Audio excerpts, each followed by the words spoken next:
Saudara-saudari terkasih dalam Kristus, hari ini Selasa 10 Mei 2022 dalam pekan keempat Paskah. Bacaan dibawakan oleh Marieta Evelyn, Mazmur dilantunkan oleh Isabella, dan renungan ditulis oleh Agustinus Indra.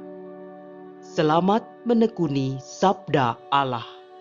Marilah kita semakin mengasihi, semakin peduli, dan bersaksi.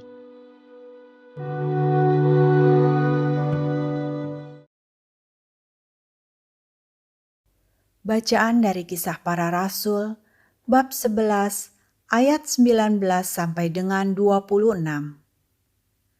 Banyak saudara telah tersebar karena penganiayaan yang timbul sesudah Stefanus dihukum mati.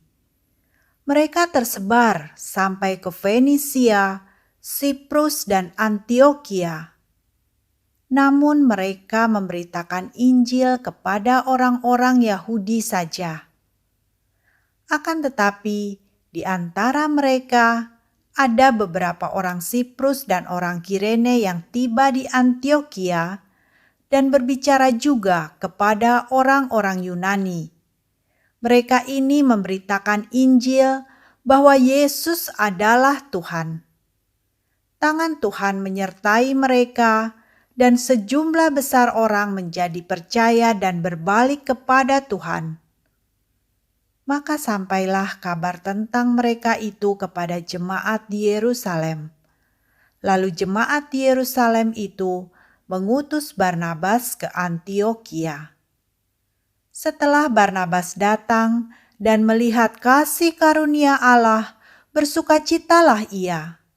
Ia menasehati mereka supaya mereka semua tetap setia kepada Tuhan. Karena Barnabas adalah orang baik, penuh dengan Roh Kudus dan iman, sejumlah orang dibawa kepada Tuhan. Lalu pergilah Barnabas ke Tarsus untuk mencari Saulus, dan setelah bertemu dengan dia, ia membawanya ke Antiokhia. Mereka tinggal bersama-sama dengan jemaat itu 1 tahun lamanya sambil mengajar banyak orang. Di Antiokhia-lah murid-murid itu untuk pertama kalinya disebut Kristen. Demikianlah sabda Tuhan.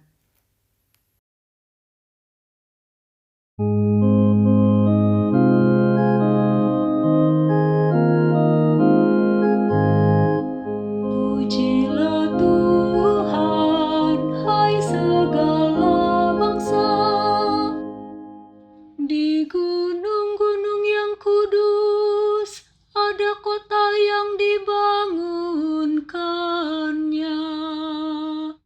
Tuhan lebih mencintai pintu-pintu gerbang Sion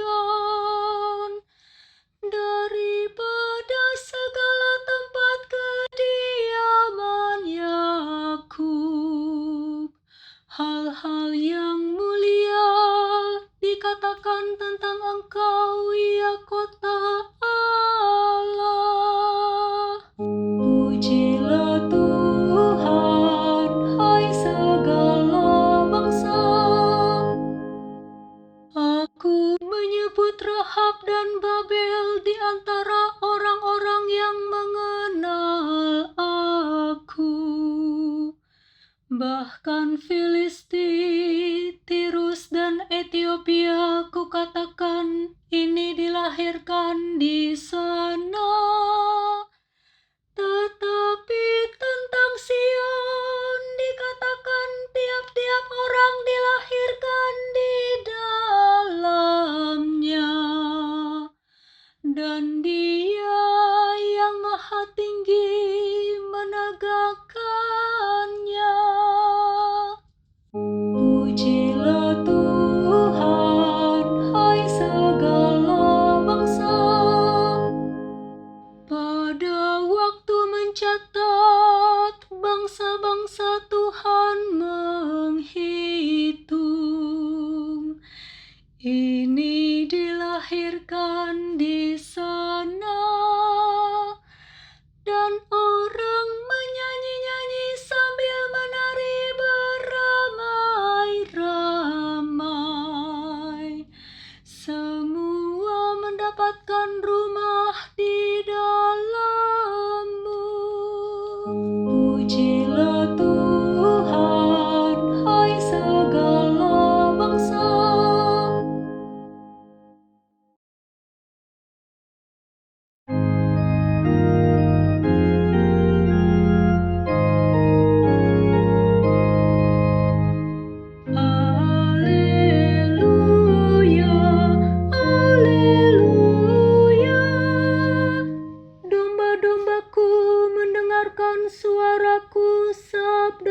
Inilah Injil suci menurut Yohanes, bab 10 ayat 22 sampai dengan 30. Pada hari raya penahbisan Bait Allah di Yerusalem, ketika itu musim dingin, Yesus berjalan-jalan di Bait Allah di Serambi Salomo. Dan orang-orang Yahudi mengelilingi dia dan berkata kepadanya, "Berapa lama lagi engkau membiarkan kami hidup dalam kebimbangan? Jikalau engkau Mesias, katakanlah terus terang kepada kami." Yesus menjawab mereka, "Aku telah mengatakannya kepada kamu, tetapi kamu tidak percaya.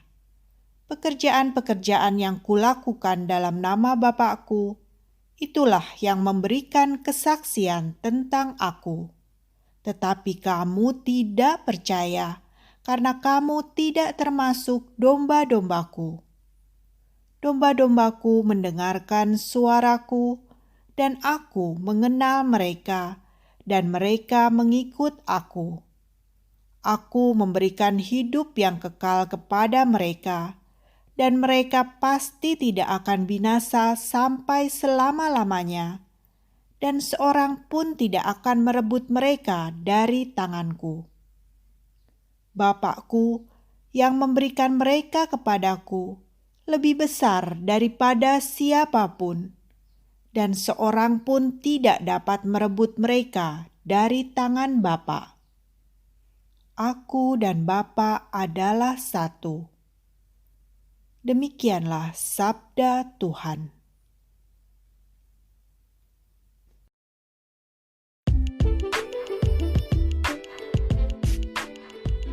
Janganlah kita bimbang. Renungan dibawakan oleh Agustinus Indra.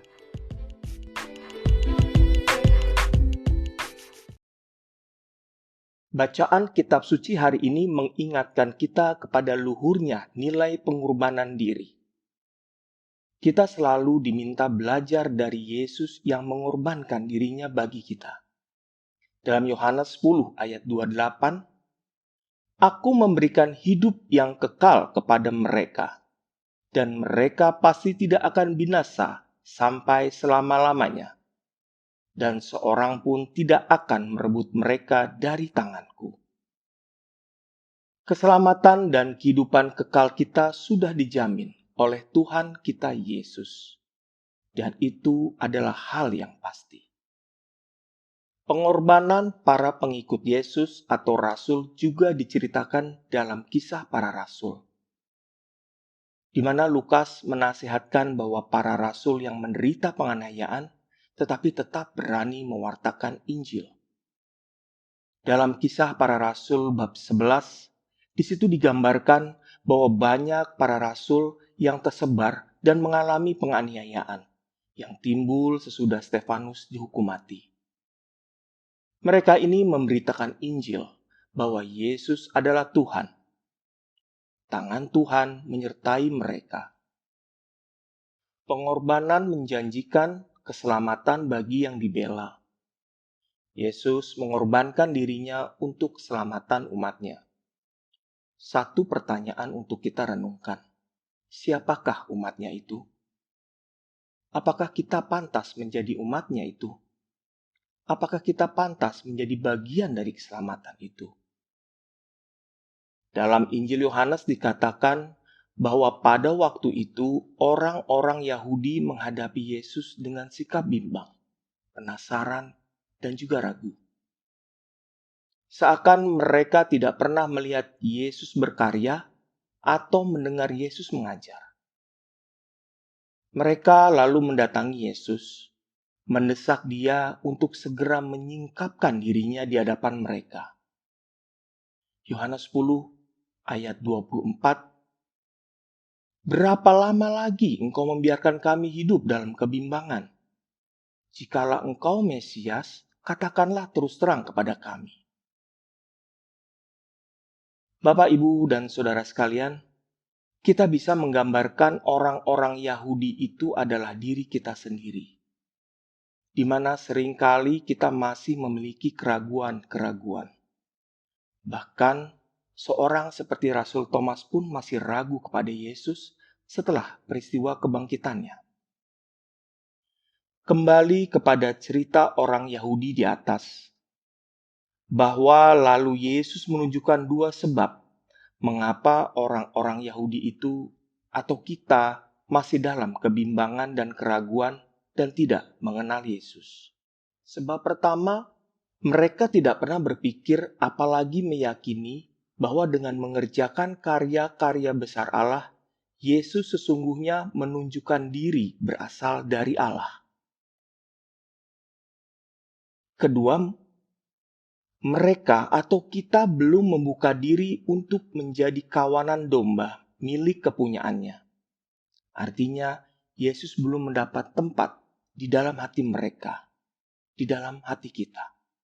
Dalam Yohanes 10 ayat 25, di situ Yesus menjawab mereka, "Aku telah mengatakan kepada kamu, tetapi kamu tidak percaya.